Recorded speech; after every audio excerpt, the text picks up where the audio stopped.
তোমাদের সামনে চলে আসলাম নতুন একটা ব্লগ নিয়ে। আমরা চলে গেছিলাম কল্যাণী পূজা মণ্ডপে। এখানে প্রথমবার আমি আসলাম, কেন কখনোই আমি এইভাবে ঘুরে প্যান্ডেল বা ঠাকুর কখনোই আমি দর্শন করিনি। পুরো পরিবার নিয়ে চলে এসেছি। আমার সঙ্গে এসেছে আমাদের ডাক্তারবাবু, আমার সোনা ভাই, সন্টু ভাই, আমার সুইটি, আর আমার গণপতি পাপা, আর আমার বুয়া, আর আমি তো সঙ্গে আছি।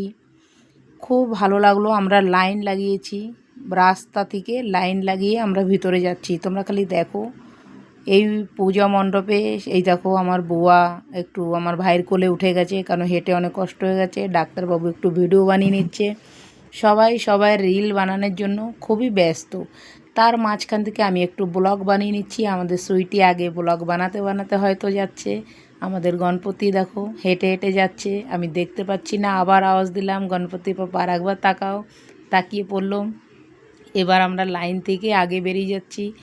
বাকি লোক সবাই দেখো লাইন থেকে যাচ্ছে, তাদের সাথেও ছোট ছোট বাচ্চা আছে, তারাও পরিবার নিয়ে এসছে। অবশ্যই পরিবার সঙ্গে ঘোরা একটা মজাই আলাদা। পুজোর গন্ধ সারা দিকে ছিটে ছটকে গেছে দেখো। আর আমার তো খুব ভালো লাগলো, কারণ আমি প্রথমবার গেলাম। আর আমার উপোসের জন্য আমার বিপিটা একটু ডাউন হয়ে গেছিলো, ইউনিটি পাওয়ার ডাউন হয়ে গেছিলো। তবুও একটু বাবাকে দিলাম, গণপতি পাপাকে, যে ফোনটা ধরো একটু আমাকেও দেখিয়ে দাও। আমাকে দেখিয়ে দিল, আবার আমি ফোনটা নিয়ে নিলাম। এবার আমরা এগিয়ে যাব মন্দিরের দিকে, যেখানে প্যান্ডেল আছে। পিছনে আমার বুয়া আওয়াজ দিল একটুখানি ভিডিও ভিতরে। আমি আবার ঘুরে ক্যামেরা করে নিলাম। দেখো লাইন থেকে কিভাবে আসছে। আমরা যে লাইনটায় এসছি না, এই লাইনটা একটু হালকা আছে, মানে এটা ভিআইপি লাইন হবে পরবর্তীকালে। আমরা একটু আগে আগে গেছি, এর জন্য ভিআইপি লাইনে ঢুকতে পেরেছি। আর পাশেরটা নর্মাল লাইন, প্রচণ্ড ভিড় তোমরা দেখতেই পারছো।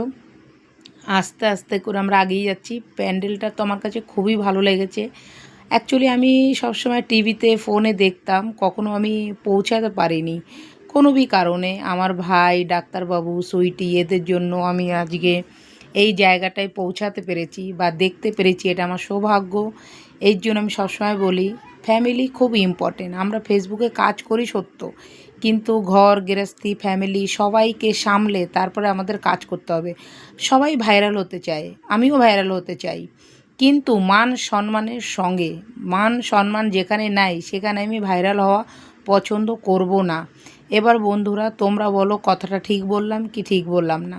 দেখো কথা বলতে বলতে আগিয়ে চলে আসলাম একদম আমরা প্যান্ডেলের কাছে। এখন আমরা ভিতরে যাব। তোমরা বাইরে থেকে দেখো কি সুন্দর বানিয়েছে, কি সুন্দর। এটা বিষ্ণু মন্দির মানে বানিয়েছে। আমি তোমাদের হয়তো সুন্দর করে বুঝাতে পারলাম না, তো কেউ কমই ধরো না প্লিজ। আমি যে এখানে পৌঁছাতে পেরেছি দেখো, এবার ভিতরটা দেখো, এবার বাইরে আরেকটু দেখে নাও। আমি যে এখানে পৌঁছাতে পেরেছি এটা আমার সৌভাগ্য। এর জন্য আমি ভাবলাম তোমাদের সঙ্গে আমি এটা দেখাই, তোমাদেরও দেখাই, আমার একটু ভালো লাগবে। এর জন্য আমি দেখাচ্ছি, জাস্ট ব্লগটা তুলে ধরলাম। আস্তে আস্তে করে ভিতরে চলে যাব। দেখো প্রচণ্ড ভিড়, সবাইয়ের হাতে একটা করে মোবাইল। আগের দিনে আমরা যখন বাইরে যেতাম, মা বাবা যারা বড় বুজুর্গ ছিল তাদের আশীর্বাদ নিয়ে যেতাম। আর এখন ফোনে চার্জিং করে আগে ফোন হাতে নিয়ে আমরা বেরোই, ফোন হাতে না থাকলে আমরা বাইরে বেরোই না। মানে কতটা চেঞ্জিং হয়ে গেছে, তোমরা সবাই দেখতে পাচ্ছ। আস্তে আস্তে করে আগিয়ে যাব। দেখো এই ভিড়ে আমাকে তো দেখতেই পাবে না। ঠাকুর দেখানোর চেষ্টা আছে যে তোমাদের যাতে একটু মাকে দেখাতে পারি। নবরাত্রির উপোস, এত ভিড়ে আমাকে অস্থির করে নিয়ে এসছে শরীরটা।